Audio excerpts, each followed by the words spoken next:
მოდი ახლა ვისაუბროთ რეპროდუქციულ წარმატებაზე, რომელიც დაკავშირებულია იმ გადარჩენილი შთამომავლობის რაოდენობასთან, რომელსაც ცხოველი აჩენს თავისი სიცოცხლის განმავლობაში.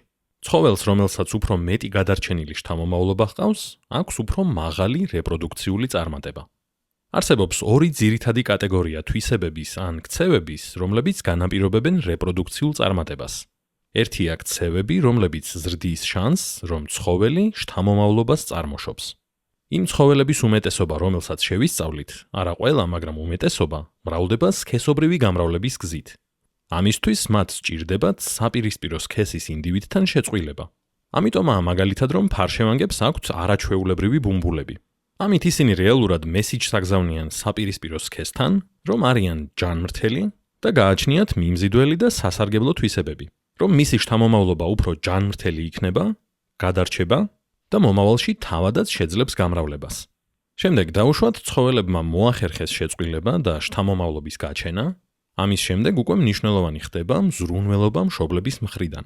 იმიტომ, რომ მშობლის მზრუნველობა ზრდის შანსს, რომ შთამომავლობა გადარჩება და შემდეგ თვითონაც გამრავლდება. ასეთ მაგალითებს ცხოველთა სამყაროში ვხედავთ ყველგან. მაგალითად, იმპერატორი პინგვინები, რომლებიც ზრუნავენ თავიანთ ბარტყებზე, ან გრიზლი დედალი დათვი, რომელიც იცავს თავის ბელებს.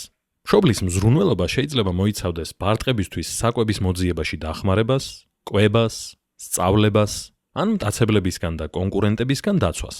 და ეს ქცევა მხოლოდ დათვებში, პინგვინებსა და ფარშევანგებში კი არა, არამედ ბევრ სხვა სახეობაშიც გვხვდება. საბოლოოდ ეს ყველაფერი ემსახურება ერთ დიდ მიზანს – რეპროდუქციულ წარმატებას.